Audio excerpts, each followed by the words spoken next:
Israel launches strikes on Latakia and Tartus. Russia's stronghold in Syria. Vietnamese. Kuwaiti foreign ministries convene fourth political consultation. Military Region 4 armed forces join hands to eliminate temporary houses. You're watching today's news on NTV. My name is Nguyễn Thị and I will be your guide through today's latest update.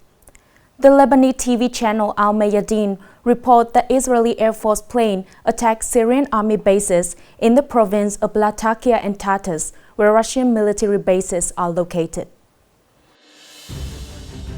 According to the Lebanese TV channel, the attacks targeted command posts and military depots used by the Syrian army.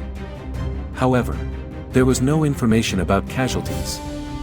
Russian military forces are present at the Khmeimim Air Base and a logistics support center in Tartus, located in western Syria along the Mediterranean coast.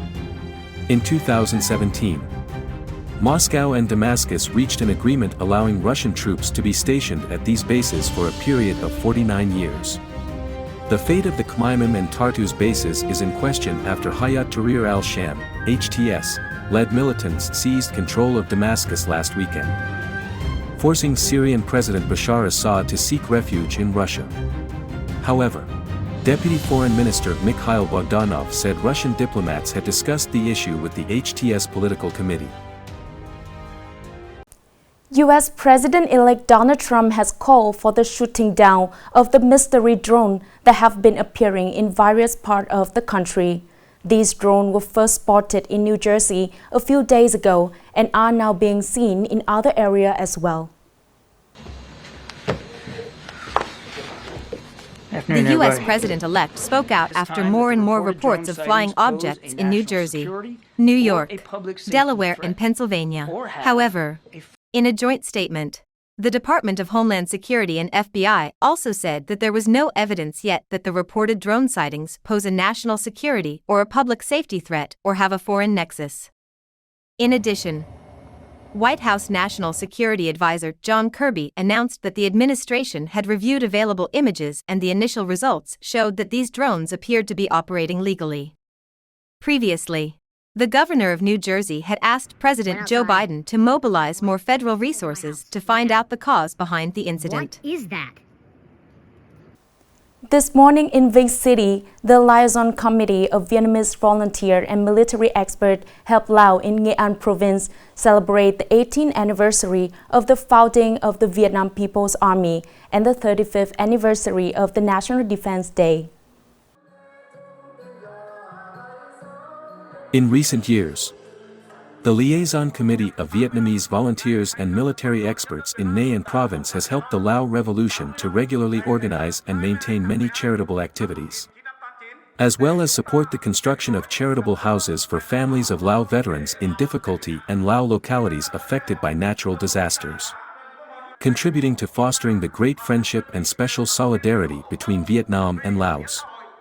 On this occasion, the Lao Embassy in Vietnam awarded certificates of merit to 2 groups and 4 individuals of the Liaison Committee of Vietnamese volunteer soldiers and military experts to Laos in Nghệ An province for their achievements in helping Laos students.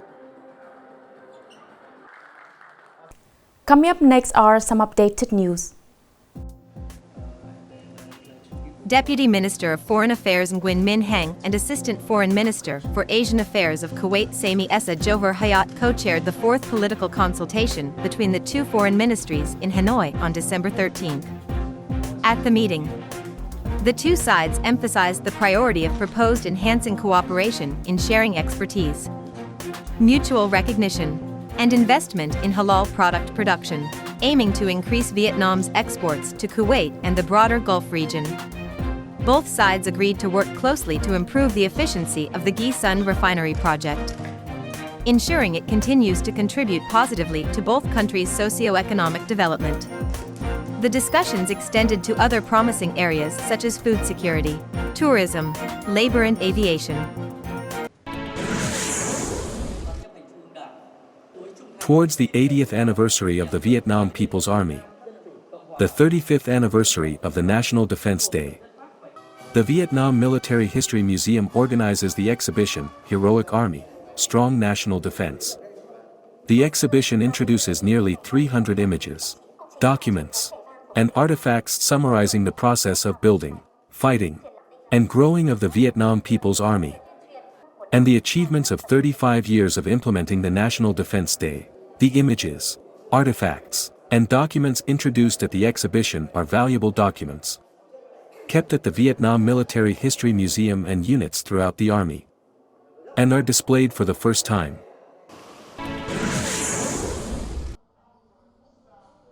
Nghệ An Provincial People's Committee has just directed solutions to ensure supply-demand balance and stabilize the market at the end of the year and during the 2025 Lunar New Year.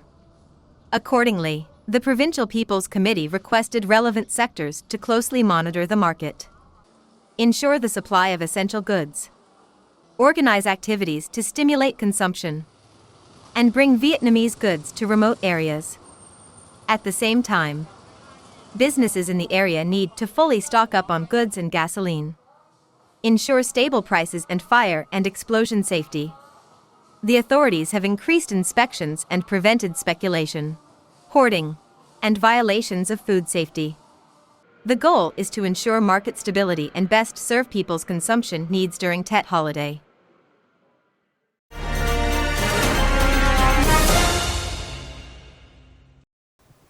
Implementing the Prime Minister's program to support the elimination of temporary and dilapidated houses, the Military Region 4 Armed Forces considered this task a particularly important content, thereby mobilizing all resources, actively coordinating to build new houses for people in 6 North Central provinces with difficult circumstances. Responding to the movement joining hands to eliminate temporary and dilapidated houses nationwide in 2025. In 6 North Central provinces from Ton Hoa to Thua Tien Hue. The Ministry of National Defense and the Military Region 4 Armed Forces supported the construction of 774 houses for the poor with a total amount of nearly 40 billion VND. During the implementation process, the poor families were assisted by the Military Region 4 Armed Forces in terms of working days, especially in remote, isolated and extremely difficult areas. Officers and soldiers of the units also provided material support, helping households to eliminate temporary and dilapidated houses, and have more conditions to build new, more solid and spacious houses. We have propagated, mobilized and called on philanthropists, agencies and units to contribute material and labor for construction. We use both the regular force and the militia to help with workdays, contribute to building houses, as well as eliminate dilapidated houses for the people in the area. To timely build quality housing for poor households, agencies and units of Military Region 4 promptly added tasks, adjusted forces and numbers, took advantage of time to participate in construction, support and help people with thousands of working days. This work has created consensus, cooperation and spread widely among all classes of people. We have propagated, mobilized and called on philanthropists, agencies and units to contribute material and labor for construction.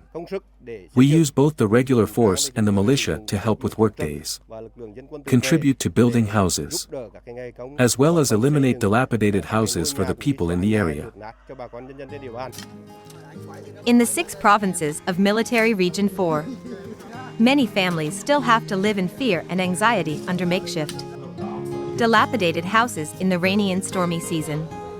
With the active support of the Military Region 4's armed forces in eliminating temporary, dilapidated houses for the poor, it has contributed to strengthening the people's trust in the party, the state, and the army, and consolidating the people's hearts firmly in the cause of building and defending the fatherland.